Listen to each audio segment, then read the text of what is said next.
নিফা থেকে আমরা নিফা ন্যাশনাল লেভেলে একটা নাট্য উৎসব করছি ত্রিপুরা রাজ্যে।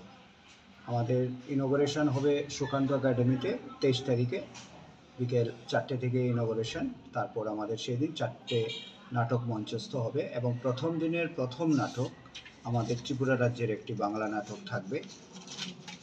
তারপরে আমাদের বিভিন্ন রাজ্য থেকে যে নাট্য দলগুলো আসছে সেখানে বহু ভাষাভাষী যেমন অনেকগুলো হিন্দি নাটক থাকবে, দিল্লি থেকে আসবে, জামশেদপুর থেকে আসবে এবং বিভিন্ন রাজ্যের টিমগুলো এখানে আসবে।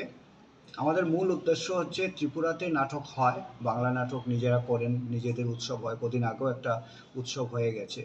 আমার জন্মস্থান যেহেতু ত্রিপুরা ছিল, খুব ছোট্টবেলাটা কেটেছিল, ত্রিপুরা আমাকে খুব টানে। আমি নিফাতে যখন ন্যাশনাল প্রেসিডেন্ট হই, সারা ভারতবর্ষে জোরে কাজ শুরু করি, তখন আমার প্রথম টার্গেটই ছিল যে আমি আমার ত্রিপুরার নিজের জন্মভূমিতে বিভিন্ন ভাষাভাষীর নাটকগুলোকে নিয়ে আসবো। এই নিয়েই আমাদের নাট্য উৎসব।